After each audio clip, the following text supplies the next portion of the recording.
Hi there little dreamers. ஒவ்வொரு இரவும் ஒரு புதிய சாகசம் காத்திருக்கிறது.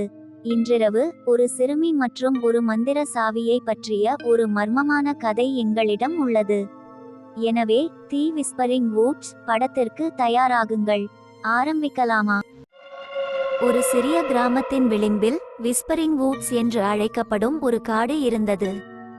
அங்கு விசித்திரமான விஷயங்கள் நடப்பதாக கூறப்பட்டதால் இருட்டியதற்கு பிறகு ஒருபோதும் உள்ளே செல்ல வேண்டாம் என்று கிராம மக்கள் அனைவரையும் எச்சரித்தனர். ஒரு நாள் மாலை லீலா என்ற சிறுமி காட்டின் விளிம்பில் விளையாடி கொண்டிருந்தபோது தரையில் பளபளப்பான ஒன்றை கண்டாள். அது ஒரு சிறிய வெள்ளி சாவி, மங்கலான வெளிச்சத்தில் மின்னும். ஆர்வத்துடன் லீலா அதை எடுத்தாள். சாவி தன்னை காட்டுக்குள் அழைப்பது போல் ஒரு விசித்திரமான இழுவை உணர்ந்தாள். யோசிக்காமல் லீலா விஸ்பரிங் காட்டுக்குள் நுழைந்தாள். மரங்கள் அவளைச் சுற்றி மூடுவது போல் தோன்றியது. காற்று குளிர்ச்சியாகவும் அமைதியாகவும் இருந்தது. அவள் காட்டுக்குள் நடந்து செல்லும்போது இலைகளின் சலசலப்பு போன்ற மென்மையான கிசுகிசுக்களை கேட்க ஆரம்பித்தாள். ஆனால் அவளால் வார்த்தைகளால் புரிந்து கொள்ள முடியவில்லை. இருந்தாலும் லீலா பயப்படவில்லை. கையில் சாவியை இறுக்கமாக பிடித்துக்கொண்டு முன்னே சென்றாள். விரைவில் அவள் ஒரு சிறிய பழமையான கதவு ஒரு மரத்தின் மீது சாய்ந்து நிற்கும் இடத்திற்கு வந்தாள். கதவைச் சுற்றி சுவர்கள் இல்லை.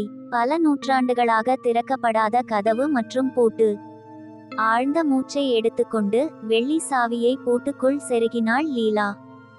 ஒரு மென்மையான கிளிக்கில் கதவு திறந்தது. மறுபுறம் ஒரு சுழலும் மூடுபனியை வெளிப்படுத்தியது. கிசுகிசுக்கள் சத்தமாக வளர்ந்தன. ஆனால் இப்போது அவை தெளிவாக இருந்தன. வரவேற்கிறேன் லிலா. நீங்கள் கனவுகளின் கதவை கண்டுபிடித்துவிட்டீர்கள். தயக்கமின்றி லீலா கதவை தாண்டிச் சென்றாள். அவள் ஒரு மாயாஜால தோட்டத்தில் தன்னை கண்டாள். அங்கு நட்சத்திரங்கள் வானத்தில் தாழ்வாக தொங்கின. நிலவொளி எல்லாவற்றையும் வெள்ளியால் வரைந்தது. விசித்திரமான ஒளிரும் மலர்கள் காற்றில் அசைந்தன. மேலும் நட்சத்திரத்தோல் போன்ற ரோமங்களை கொண்ட மென்மையான உயிரினங்கள் அவளை வரவேற்க வந்தன. நீங்கள் இப்போது சாவியின் காவலர் என்று ஒரு மெல்லிய குரல் கேட்டது. லீலா திரும்பி பார்த்தாள். தனக்கு மேலே ஒரு கிளையில் ஒரு வயதான புத்திசாலி ஆந்தை அமர்ந்திருந்தது. நீங்கள் விரும்பும் போதெல்லாம் இந்த தோட்டம் உங்களுடையது. ஆனால் நினைவில் கொள்ளுங்கள், விஸ்பரிங் வுட்ஸ் மந்திரத்தை நம்புபவர்களுக்கு மட்டுமே கதவு திறக்கும். லீலா சிரித்துக்கொண்டே ஆந்தைக்கு நன்றி சொன்னாள். அவள் தோட்டத்தை ஆராய்வதில் மணிக்கணக்கில் செலவிட்டாள். ஆனால் கடைசியாக அவள் கதவு வழியாக பின்வாங்கியபோது காட்டின் விளிம்பில் தன்னை கண்டாள். தூரத்தில் கிராமத்து விளக்குகள் மின்னும். மறுநாள் காலை லீலா தன் படுக்கையில் எழுந்தாள். வெள்ளி சாவி அவள் தலையணையில் தங்கியிருந்தது. விஸ்பரிங் வூட்ஸ் ஒரு கதையை விட அதிகம் என்பதையும் அவள் நம்பும் வரை அந்த மந்திரம் எப்போதும் தன்னுடன் இருக்கும் என்பதையும் அவள் அறிந்தாள்.